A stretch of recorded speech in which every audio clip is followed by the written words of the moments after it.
ngeen ko ni ngeen ko xamee suba su nekk tey jii nag daan corona di ko dalee altine ba àjjuma ñu ciy ànd ak yéen gannaaw ba mbas mi tàmbalee fii ci Sénégal ba nëgë nii ñu tàmbali waxtaan bi nag ak Yacouba Badji monsieur Badji ñu ngi lay nuyu.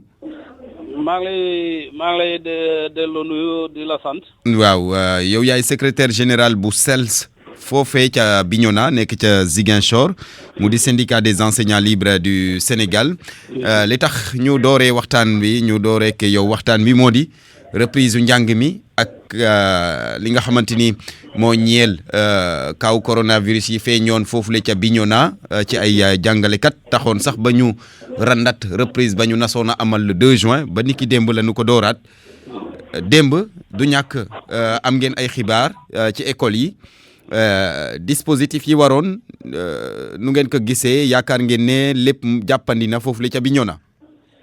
waaw maa ngi nuyu d'abord tàmbale nuyu bi ci auditeur RFM yëpp. di rafetlu seen liggéey. waaw. di ñaan feebar bi mu jóge fii nu mu gën a gaawee. amiin. waaw démb nag fii ci département Bignona. pratiquement reprise am na mais dafa am école yi nga xam ne démb mënuñu démarrer cours yi. parce que bu ñuy waaje enseignants ya ak élèves yi bu ñuy waaje dem école 7 heures. ci la taw bi commencé. taw bu ànd ak ngelaw sax pratiquement pas ci département Bignona mais ci pratiquement région sud yëpp la taw. donc loolu tax na ba reprise bi démb pratiquement mënul nekk à 50%. école yi bëri démb ndox mu ngi fa taax teg ci ensuite mesures yi ñuy war a am mesure barrières yi ñuy war a gis ci école yi. dafa am fu muy manqué. su ma jëlee département Bignona par exemple ci Ili amoon na école yi nga xam ne école yi Ili pratiquement yëpp kenn désinfecté wu leen. am na tamit école yi nga xam ne jotoon nañu matériel mais matériel bu ñuy jot motul. gis nañu ci école yi nga xam ne benn enseignant benn masque lañ ko jox. wala benn élève maanaam daal enseignant bu nekk benn masque la amee. benn masque la amee mais ci école yooyu bëriwul. école yi nga xam ne matériel bi jotu fa egg wala école bi matériel bi motul école yi néew la. waaye li ñuy jàpp mooy ci île yi daal benn école kenn ci école yëpp yi nekk yëpp kenn désinfecté wu ko. mooy île yi nekk ci biir département bu Bignona mooy ci di commune Kafountine. donc moo tax démb reprise bi amoon na nag ci école mais ci école yi ci gën a bëri fii ci département Bignona reprise mënut a am parce que taw bi ak dispositif yi amoon na dispositif bu manqué woon ci yeneen école. mais loolu gannaaw nemmeeku ngeen ko ci terrain bi du ñàkk autorités yi ngànk wàllu njàng mi foofule damay bëgg a wax rek IA bi normalement am nañ yëg nañ ko du ñàkk xëy na ñu andi ci saafara. waaw nag information remonté nañ ko mais pratiquement ci wàllu matériel bi. balaa sax midi yooyu jëm nañu ko réglé. balaa midi sax jëm nañu réglé ci matériel bi nga xam ne moo bokk ci protocole sanitaire mooy masque yooyu noonu. mottali nañ ko waaye li ci gën a nekk problème mooy école yi nga xam ne désinfecté wuñu ko. donc école yooyu moo nekk suñu problème donc yooyu ñun dañoo waxoon suñu militants yi nañ jël seen responsabilité fekkoonte ne ñoom jàpp nañu mën nañu commencer jàngale bi tant que te désinfecté wuñu école bi te du nekk problème xayrun mën nañ ko def mais fekkoon ne ñoom jàpp nañu loolu danger la parce que ci île yi amoon na benn île ba nga xam ne benn cas gisoon nañ ko fa ci île yi. donc ñoom ñooy apprécier te gis nañu am na ñeneen ñi nga xam ne jëloon nañu risque boobu démarrer cours yi mais am na ñi nga xam ne ñoom ba démb ci ngoon defuñu cours xëy naa tey peut-être ñu démarrer cours yi ñu jël yeneen dispositif ñu mën a remplacer yi nga xam ne mën nañ démarrer cours yi sans problème. foofu inspecteur bi daan amaloon na fa tournée démb yaakaar na xëy na xool école yi nu mu tëddee. waaw mais gis nga démb nag fii tournée bi waroon na am. mais taw bee tax waroon na am man waroon naa bokk ci tournée bi préfet war a def ci école yi. mais bi taw bi commencé pratiquement la ñu annulé tournée yi léegi inspecteurs yi du ñàkk ñoom def nañu benn travail de coordination avec les présidents de CODEC avec les chefs d'établissement yi nekk ci biir département bi pour jéem a xam mais yooyu point par communication par téléphone lañ ko def mais man ñun tournée officielle avec le préfet et l'inspecteur bu ñu war a def démb pour xool reprise bi xool dispositif reprise bi ci école yi mënuñu ko def parce que heure boobu la taw bi metti commencé woon ci département d'accord ci département bu Bignona googule foofu la ñu nemmeeku woon jàngalekat yi amoon corona ñoom anañu wér nañu wala waaw ci 7 la ñu woon mais ci ñoom yëpp alhamdulilah ñoom ñëpp tànn nañu ki mujjee jógee ci centre de traitement bi mu ngi fay jógee ci mardi bi la fa jógee donc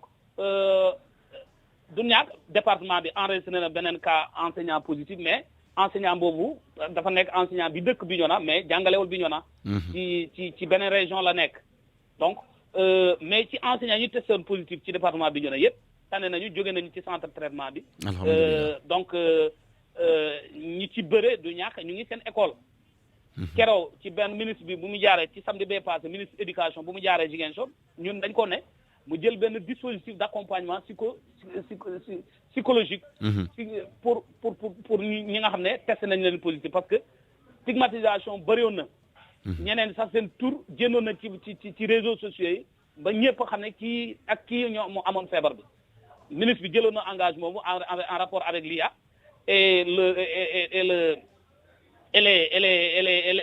les responsables du CAOSP pour mën a accompagner suñu collègues yooyu psychologiquement ñu mën a reprendre service bi normalement loolu ministre bi def na ko non defu ko parce que ku ci mujjee ki ma doon waxtaanal démb nee na gisul benn accompagnant benn psychologue bu ko war a kii yooyu noonu xam nga yooyu amul waxoon nañu ministre bi tamit ñooñu comme seen cas demoon na ba siiw bu mënoon jël ay décision ay mesures mën leen au moins redéployer jëlee leen poste yi ñu nekk yóbbu leen feneen ne serait-ce que pour ñu bañ a vivre stigmatisation bu metti bi nekk ci dëkk bi mais loolu tamit ba tey amul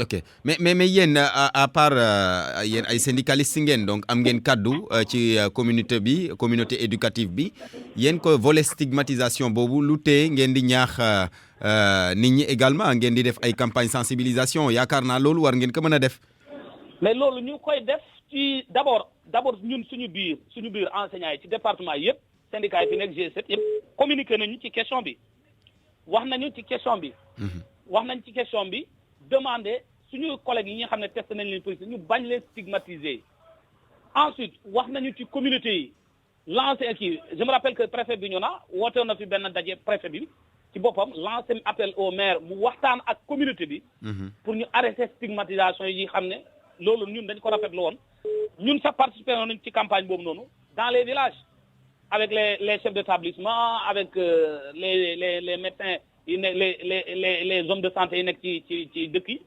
wax leen ci mën a waxtaan population ñi xam ne lii dal enseignant yooyu c'est comme lii dal mécanicien bi lii dal jaaykat bi c'est comme lii dal keneen bi feebar bi daal mu ngi fi donc ki jóge ci feebar bi ba tane mënatul nekk danger ci société bi donc nit ñi ñu bañ leen stigmatiser ñu bañ leen def yeneen d'accord léegi geneen wàll yéen xam naa Bignona moom département la bu yaatu ba tax na de parfois déplacement beeg conditions yi jàngalekat yi war a defee seen i cours yaakaar ngeen ne loolu lépp jàppandi na mais loolu d'abord moo nekk suñu problème parce que Bignona dafa nekk département bi nga xam ne ñaari inspection sax moo fi am ñaari inspection donc département bi ñaari inspection ci wàllu éducation département bu am importance la teg ci département bu yaatu la tax na déplacement bi dafay compliqué nga gis ne dégg naa la dégg nga ma sànq may wax îles on a plus de 15 écoles yi nga xam ne ay îles la am plus de écoles yu bëri yi nga xam ne ñu ngi ci côté frontière bi écoles yi nga xam ne ñu ngi ci frontière bi ñooñu nga xam ne enseignants yi fa nekk am na ñi nga xam ne seen élèves ñu ngi dugg biiru Gambie wala enseignants yi nga xam ne dugg nañu biir Gambie génn pour ñibbi si commencer enseigner ak frontières yi ñu bloqué ni dafay nekk problème mais yooyu ci enseignants yooyu bëriwu fa élèves yi tamit bëriwul mais li ma mën a wax mooy reprise bi fii dafay jafe enseignement yi fii ci région sud bi dafay. loolu la moom ligne bi dafa coupé moom Yankuba Badji ma fàttali ne moom mooy secrétaire général u CELS bu Bignona wax na fi ay ponk yu bëri dégg ngeen que li ko dalee reprise yu démb bi mujjuta sotti ci département bu Bignona noonu ko nammee woon ndax taw bu métti ànd ak ngelaw bi nga xamante ne moo wàcc ci Casamance ni ki démb tax nag ba reprise bi daal nañ ko nammee woon a amalee demewu ni teewul ñoom jàngalekat yi ñu ngi xar seen tànk tibéy ba daal mën a delluwaat ci l'école bi am na nag ay manquement yu nga xamante ni nemmeeku nañu ko rawatina ci mesure barrières yi masque yeeg gel yeeg jëm ci jàngalekat yeeg ci élèves yi su ko defee ñu mun a jàngale na mu waree mbirum jàngalekat yi nga xamante ni également dañu leen nemmeeku woon foofu la ca Bignona nemmeekuñ ci ñoom mbas mi mu ngi koy wax léegi moom Yankuba Badji ne daal sant yàlla tane nañu bu baax a baax ba fi mu ne nii daal yaakaar na ne ku ci nekk si ñoom war nga dellu say activité ñoom tamit ñu doon sàkku rek un accompagnement psychologique su ko defee it ñu gën a taxaw waaw Yankuba. Barthélémy jégal ma yëfu séeréer moom ma xawoon daal quoi. ah waaw séeréer yeeg joolaa yi de xam naa ne ay kal lañu waaw léegi yaa ngi doon wax si jafe-jafe yi ngeen am pour accéder ci seen lieu de bërëb yi ngeen war a nekk yéen jàngalekat yi ci département bi ak soriwaay bi. waaw loolu laa doon expliquer ci wàllum ili dafay compliqué instant bi surtout ci nawet bi. Ensuite écoles yi nga xam ne ñu ngi ci pratiquement frontière bi on a plusieurs écoles yi nga xam ne ñu ngi ci frontière bi loolu laa doon expliquer donc déplacement bi ci zone yooyu dafay métti surtout ci période nawet bii nii. gis nañu mën nañu am zone yi nga xam ne enseignants yi ci bu ñuy dem ci ay septembre yooyu. pour mën fa génn dafay nekk luy jafe trop ku yorul moto nga xam ne sa génn dafay métti donc loolu mooy nekk problème. te moto bi sax parfois du wóor de. très bien moto bi sax du wóor parce que dafay taw fii mën na fi taw léeg-léeg semaine bi yëpp dafay taw xëy matin ba ngoon muy taw. loolu sax la ñu wax ci question reprise bi question enseignement comment dire reprise bi ñu organiser nii démarrer ci weeru juin bi dafay nekk problème dafay doon problème comment dire équité. parce que démb boo jëlee démb par exemple jël cas démb Dakar ak yeneen régions yi ci nord Sénégal ñëpp jàng nañu. fii élèves yi bëre jànguñu. bu tawantee encore ñoom koy diggante Sédhiou ba foofu ba Ziguinchor daanaka bari na école yi nga xam ne reprendre école yu bëri fonctionné wul ci commune Ziguinchor surtout yi nga xam ne école yu bëree ñoo inondé donc enseignement yi mënuñu reprendre démb. donc xam ne en terme de nombre d'heures de cours élèves yi nekk ci zone bi ils seront défavorisés dañuy xam ne nañu am heures yu néew yu ñuy jàng par rapport élèves yi nekk ci yeneen régions yi. surtout ci mbaa foofu amul abri provisoire. mais abri provisoire yi bëri nañu abri provisoire bëri na fii abri provisoire bëri na fii surtout ci collège d'enseignement moyen ci CMI. abri provisoire yi bëri na donc administration bi jéem na trouver ay yeneen ay solutions alternatives. waaw gis naa ñu feneen fi nga xam ne moom pratiquement foyer des jeunes la ñu jël def ko classe. yooyu ay cas de kii yooyu nga xam ne c'est des solutions yu ñu trouver au niveau à certains endroits quoi. pour ñu mën a reprendre enseignants yi. enseignement bi mais dañuy xam ne fu ñuy jëm ci taw bi dafay gën a compliqué plus ñuy dugg ak abri provisoire yi ak écoles yu bëri xam nañu c'est des écoles yi nga xam ne ay abri provisoire yo fa nekk donc dafay doon blocage en certain moment. d'accord démb gis nañu par exemple ci benn école par exemple Kafountine 1. école bi pratiquement inondé na parce que boobu école bu yàgg inondé la donc ak taw bu démb école bi déjà fees na ndox donc te Kafountine ñu ngi fay am ba 4 écoles donc foofu peut-être autorité mën nañu trouver benn solution peut-être jëlee élèves yi fa nekk yóbbu leen ci beneen école Kafountine. mën a régler problème bi. d'accord yéen daal reprise bi njàng mi dooraat na waaye am ngeen ci ay réserve.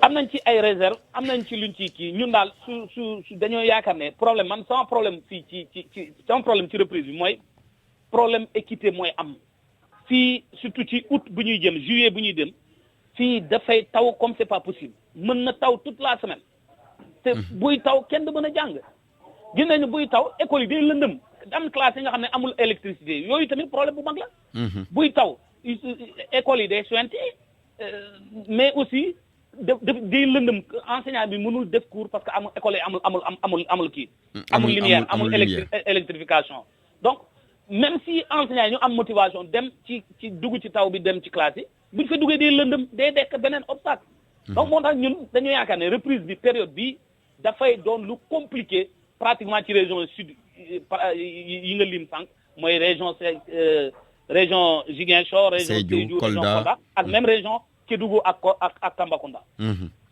d'accord jërëjëf Yankuba Badji ñu ngi lay gërëm maa ngi leen di gërëm di leen sant tamit waaw sa buur laa nag buuru joolaay la may naa la ko te jërëjëf Yankuba Badji di secrétaire généralu SELS bu Bignona ñu doon wax rek ci daan corona bi ñu ubbeek moom waxtaan wi ci li nga xamante ni daal moom moo ñeel reprise bi ñoom jàngalekat yi dégg ngeen leen rawatina nag ci ñi nekk ci zone sud bi Ziguinchor Sédhiou Kolda yi nga xamante ne ñu ngi émettre daal ay réserve par rapport ak situation bi rawatina ci jamonoy nawet bi ndaxte njàng mi mu ngi door ci njeexitalu weeru juin ba juillet août daanaka dafay faral di taw looloo leen tiitloo ñaan yàlla rek daal yàlla def li gën su ko defee it ndongo yooyu équité bi muy wax également ñu mun ko respecter ndax it ñoom xale ya fa nekk war nañu mun a jàng def examen ni ki seen yeneen i morom yi nekk ci yeneen région yi loolu lañ leen di ñaanal yi mu soulevé fii yëpp également du ñàkk autorité administrative locale ya ba ci sax pourquoi pas au niveau central ñu ànd ak ñoom jéem a wut pexe ngir rek gën leen a aar ci feebar bi ba noppi permettre leen également ñu joxe seeni enseignement apprentissage nu mu waree ñu wéy ci daan corona am na keneen ku ñu waroon a àndal ci waxtaan wi waaye nag jotoonu ko téléphone kon ñu jox kàddu gi rek askan wi mu ci ponk boobule ci weccoo gis-gis weccoo xalaat ci daan corona ñu xaar leen ci 88 628 14 14 88 628 14 14 bu amee kenn Abdou Thiam salaamaaleykum. maaleykum salaam Barthélémy. waaw. maa lay ziar. man la sëñ Modou. waaw ñu ngi lay déglu sëñ Modou. man nag sama moyoon damay ñëw ci Pape Malick suñ Pape Malick jaay ko mbokk Sénégal yëpp. jaay ko ñëpp ndax xam tey man bi may nekk ndaw dañoo am jaar-jaar boobu daf maa marqué lool sama diggante ak moom. waaw muy ko oyof ndax bi ñu nekk ndaw nekk ay marchand ambulant jeune marchand ambulant yu ndaw da daan ñëw forus bi ñuy wax pompier. di fa gaare ca station sel bu ñëwee ne laaj man lay laajte am sama ngóor si fu ma nekk dañ may wëri ak lu ma sori su ma ñëwee mu ne ma carton rasoir yi ñuy woto ma indi ko ci carton day toog ci taxi bu zone la daan toog. waaw sëñ Modou ligne bi dafa coupé 88 628 14 14 daan corona ñu yegsi ci weccoo xalaat ci 88 628 14 14 88 628 14 14 salaamaaleykum. asalaamaaleykum. maaleykum salaam. Barthélémy. waaw kooku. jaar naa la bu baax. ñu ngi delloo si yaan. kii de yaa ngi wax waajooju buuram nga sa beneen buur la Jibril Sène la. waaye sama beneen buur. waaw. waaw acca Sène. baaji dina nagul ngomeen yi moom mburu rek nga leen di jox moom leen. dama cee bëri reen nag. man mii de bokkuma ci cuisine moom li mu ci yor. man daal xam naa ne boo xaar macha allah. man daal xam naa ne boo ma nee cere daal d'accord waaye mburu moom sawaruma ci. demal ngal ma ñu sant ngoom ngay seen buntu kër camion mburu yee fa la koy wàcc. acca ñu ngi lay déglu Sène. ñu ngi si bu baax di rafetlu liggéey bi Barthélémy. jërëjëf waaw. ginnaaw ñu jaarale suñu ñaari kilifa yu baax yi jóge muy le porte-parole des Tidianes ak Khalifa Thiénaba bi. di ñaan yàlla xaral leen ci àjjana yi gën a koy yokk seen amiin taas ñu ci seen barke. amiin amiin. àdduna moom nii la. donc toujours rek rafet parce que ala kulli aal ku fi jóge ñu bind sa histoire. mais yàlla na nekk histoire bu rafet bu baax boo xamante ni bu neex a nettali lay doon. Barthélémy. waaw. damay waxaat toujours rek par rapport ak njàng mi ak reprise des classes bi. ma ne daana gën a taxaw jàngalekat yi élèves yi parce que nag vraiment def nañ le courage dem ñi nekk ci àll bi nekk fii ba Kédougou ñëpp dem nañ kon na leen gars yi bàyyi xel te bañ a fa def comme dem benn visite rek ubbi nañ commencé nañ rek ñu gëj fa noonu de jàngalekat yi bàyyi xel dafa dem fréquemment jàngalekat yi di ay jàmbaar lañu waaw fu nekk dem nañu fa fekki fa xale yu fa nekk ngir fas yéene def ci ñoom xam-xam voilà te gis nga par exemple dans la zone si démb dafa yendoo taw te taw bi moom fi nii du teggi parce que fi mu ne période taw lañ toll kon nañuy dem di leen nemmeeku xool conditions yi ñu nekk bu ci amee war a améliorer wala lu ñu war a changer ñu changer ko démb rek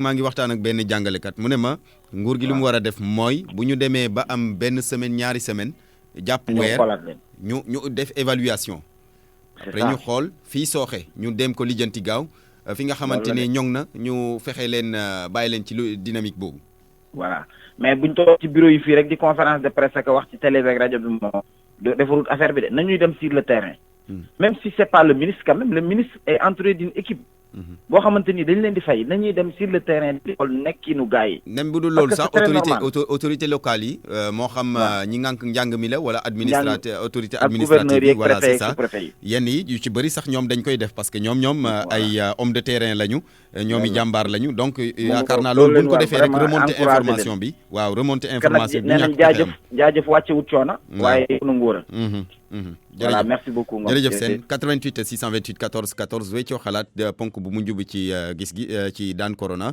ñu xaanandi keneen Abdou Thiam salaamaaleykum. salaamaaleykum. waaleykum salaam wa rahmatullah kooku. Barthélemy maa ngi lay nuyu Ibrahima Diong Gassou. waaw Ibou na ngeen def Ibrahima. waaw maa ngi lay ziar bu baax man la Gassou maa ngi lay ziar bu baax di ñaanal xalifa bi. jërëjëf Ibou di ñaanal mboolem xalifa bi islam di jaale islam yëpp. allo waaw réseau bi de moo normalul Gassou ñu ciy jéggalu xam naa bu mu nee dugg si waat gaaw laaj ñu yëkkati waxtaan wi 88 628 14 14 ñu xaarandi keneen ci ligne bi salaamaaleykum. maa dégg si waaw man la sëñ Maodo daa mel ni réseau bi tey normal. réseau bi normalul de sëñ Maodo. waaw daan mel kay moom. waaw ci lu gaaw yow kay ndegam dugg nga sànq kay mënoon nga bàyyi sa morom yi dugg yow it sëñ Maodo. li ma doon wax daf maa ñor ndax Pape Malick dafa sund ñun seen ambulants yi nga xam ne ñoo nekkoon foofu année 98 boobu ñu am ay 16 ans 17 ans. waaw danaa ñëw foofu bu ñëwee dina toog lu mat waxtu xaar ma dem nag jëndee ko carton rasoir ñëw jox ko. mu fay ma ba pare may ma xaalis ñaanal ma. daanaka nag affaire xale moo ñu jàppoon ba kóolóore gi sax ni mu waroon a demee defuñu waaye suñ xol ak suñ xel mos a jóg si moom. mais yàlla dogal na bi ñuy énigré Massalikul Jinaan yàlla dogaloon ñu bokkoon ci ñoo yoon organisation bi. bi mu ñëwee ne toog di julli si yàlla def ma fexe ba gis ko ñëw toog ci wetam waxtaan ak moom. fàttali ko loolu lépp nag. te ma sama ngóor si man de gën naa laa gis ci lan nga nekk mu ko ci li ma nekk lépp mu ne ma loolu rek laa la bëggaloon de mu nekk nit ku baax daan may wax ne ma mi ngi dëkk si góor gi jox ma numéro moom Malick moom ñu koy ñaanal yàlla yokk leeram tànn ci barke parce que xam nañ ne jamono jooju képp ku ñuy fréquenté am nga dara ci yàlla parce que melul nii boobu jamono jooju ñu koy jaal umma islamique bi yëpp loolu daal waaw samay kàddu yi nga xam ne bëggoon naa ko jàllale jërëjëf sëñ Modou 88 628 14 14 daan corona weccoo xalaat ponk bu mujj bi salaamaaleykum. waaleykum salaam. kooku. sëñ bi na nga def. ñu ngi fi sant yàlla. ça va Ngom kii nga benn buur la ni ko ñëpp di waxee ndax buuru tukul la. man de tey daanaka daa mel ni sama buur yi ñoo ma songandoo tey. tey kay moom sa buur yi rek ñoo la moom. baax na tur bi ñu ngi fi rek alhamdulilah. jaam rek sant yàlla. man dama doon intervenir tuuti.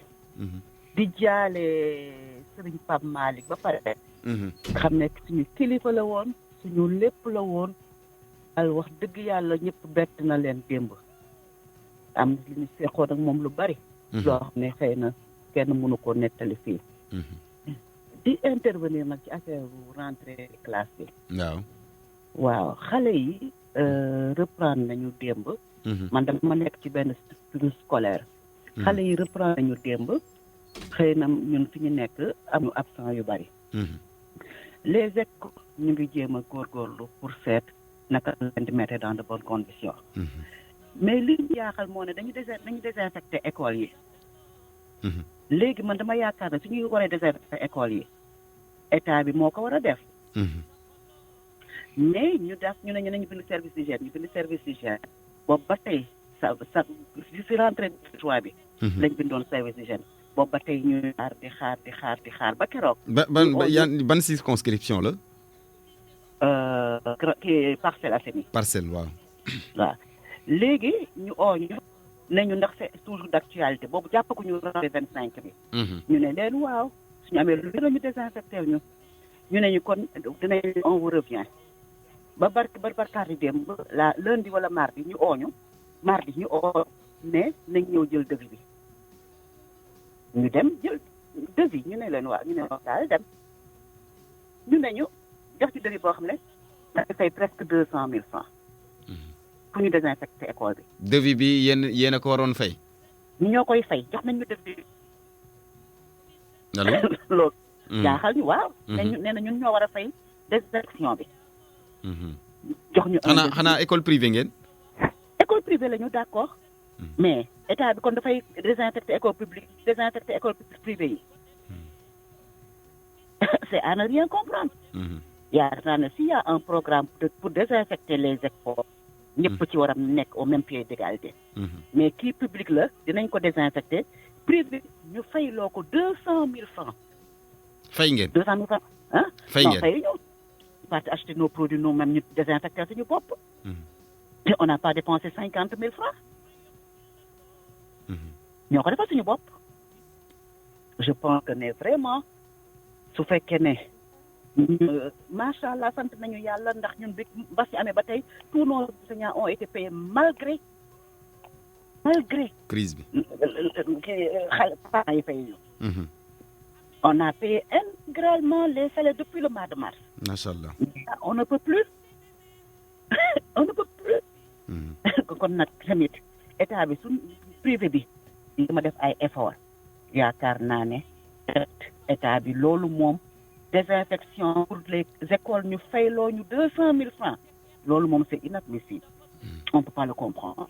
waaw fayu leen ko kat da ngay wax kay ñu bëggoon leen fayloo. ñu fayloo ñun ñu bëgg ñu fayloo laa wax. waaw. waaw ñu bëgg ñu fayloo 200,000 francs. ñëw leen jël devis bi ñëw leen ñu. dem ngeen ba ci IA bi wax ko. demuñu ba si c'était la veille de la rentrée. on n'a pas le temps. Il fallait faire le maximum pour que la rentrée se fasse de bonnes conditions. jot bi mayeetu ko woon. d'accord moo tax ma ne il faut que ma dugg. expliquer loolu. d'accord merci beaucoup. merci ñu ngi lay gërëm bu baax a baax. jërëjëf yéen doog jàmm Abdou ñu xaar keneen ci weccoo xalaat weccoo gis-gis ci daan corona di ponk bu mujj bi. ci 88 628 14 14 ñuy xaarandi beneen auditeur ci ligne bi Abdou Thiam amul keneen waaw keneen yegseegul kon ñu leen di xaarandi ci 88 628 14 14.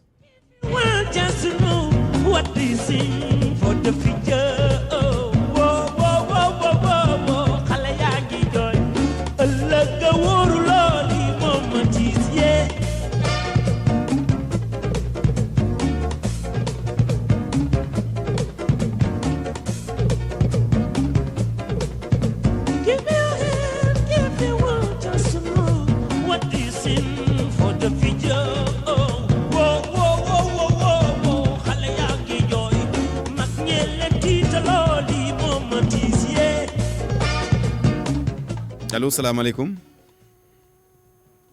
allo salaamaaleykum allo salaamaaleykum Abdou kooku daa fekk ci daa mel ni yegsiwul ñuy xaar ci 88 628 14 14 keneen ci ligne bi ci weccoo xalaat ci daan corona mu di ponk bu mujj bi salaamaaleykum. allo salaamaaleykum. maaleykum salaam kooku. Ibrahima Dem depuis Casamance région de Sédhiou. Ibrahima Dem Casamance Sédhiou. waaw maa ngi leen di ziar bu baax a baax ngoom. ñu ngi delloo ziar Dem. di ziar mboolem ñi déglu RFM di ziar ay yëpp. naka waa Sédhiou mbaa asamaan si xëyul xiinaat. tey moom fii moom xam nga ñun fii moom nawet moom saa yu ñëwee rek chaque jour ak xiin rek mais nag tey moom joxagul image pour mën a taw ñu ngi jaale mboolemi jullit. suñu Pape Malick. di ñaan yàlla yërëm ko xare ko aljana yi gën a kawe. amiin. di bugg a ci waxtaan yi nga xamante ni moom ngeen di fi tudd rek si rentrée bi ñu de fii particulièrement si département de Bounkiling allo maa ngi lay dégg. allo waaw maa ngi lay dégg dem allo allo waaw dem dafa mujj coupé 88 628 14 14 ñuy xaarandi keneen daanaka sax waxtu bi li ci des bareetul ci 88 628 14 14 ci ponk bu njub bi ci daan corona di weccoo xalaat 88 628 14 14 salaamaaleykum. allo. salaamaaleykum. oui Barth maa ngi lay nuyu. waaw ñu ngi lay fay kooku. Moussa Sy maire des Parcelles. waaw monsieur le maire. ça va bien. am na benn daam bu leen fi kalaame de. waaw xam naa ni malentendu la. am na daal ku la kalaame fii léegi. ma jaale Sénégal yëpp jaale suñu umma bi jaale suñu xalif général sëñ Babacar Sy Mansour. jaale famille njabootu sëñ Babacar yëpp. ak njabootu maam Abdou Aziz Sy Dabakh. yal na yàlla yokk seen leer. amiin amiin. di bokk ñëpp tiis bi. ku baax ku woyof ku lewet. vraiment am beaucoup d'humilité. sëñ Pape Malick moo fi jógee. yal na ko yàlla xaare àjjana. yal na ko waajuram bu baax ba teeru. amiin amiin. ñu koy jaale Sénégalais yëpp jullit yëpp tarixa yëpp ak sunu xalif bu baax bi dem tey ci tar. xalifu Ceneba fële ca Ceneba. koy jaal waa Ceneba yëpp. rawatina ñu daayira yi nekk Parcelles Assainies. jërëjëf. donc responsable boobu dugg tout à l'heure. donc xam ne c'est un malentendu parce que ñun 31 mai on avait déjà veille première reprise bi. ak service bi on avait vraiment pompé beaucoup d'écoles yi defoon demande yëpp. personnellement bokkoon naa ci tournée bi.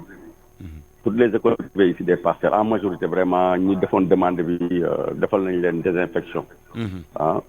peut-être oubli la donc dama koy wax mu rapproché wu mairie Parcelles semaine bii di ñëw amaat na ay programme de désinfection avec le service d'hygiène donc il y a pas à payer on a demandé à aucune école privée de payer c'est la mairie qui a pris en charge. Donc même après service d'hygiène avec l'eau de javel aussi avec donc Croix-Rouge day assurer suivi bi. pour les tables bancs. Donc maa ngi ko koy wax même fekkee ni aussi ñëwul jël ci ay on a doté à toutes les écoles privées comme publiques des dotations de produits désinfectants de gel alcoolique de boîtes craie donc ak de lave-mains donc fekkee jël ci wuñ ko aussi mën na rapprocher mairie au niveau du gestionnaire Dany Senghor dina ko jox et c'est renouvelable tous les 10 jours inchallah on est là pour les accompagner tous les 10 jours tous les 10 jours on renouvelle les dotations. Ok donc mbirum désinfection beeg 200 000 yi mu wax malentendu la woon. Non, je pense que c'est un malentendu. Bon, xam nga ci service d'hygiène. ñoom ils ne disposent pas de produits. ñoom boo bëggee ñu désinfecter la da nga leen jox produit c'est le prix des produits mais c'est pas le service qui est renommé. Ñun les mairies ils nous mettent en rapport avec fournisseur qui est agréé pour parce que les produits vous savez c'est des produits toxiques. Ça ne se va pas n'importe où. Donc service d'hygiène c'est le service spécialisé par rapport à pandémie là.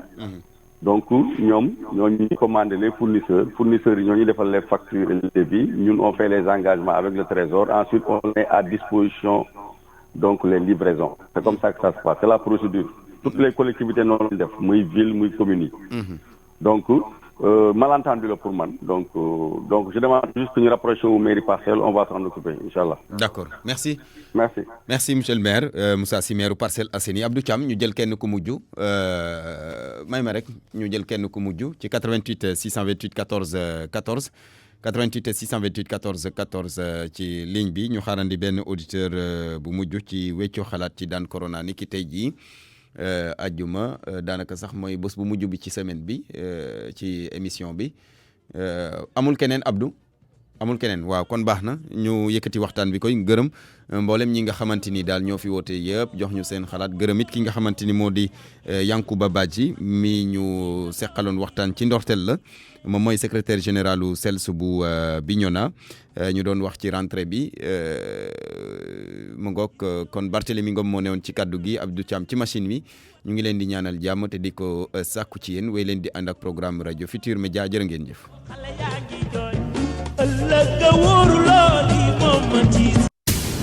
Publicité sur RFM. Découvrez l'application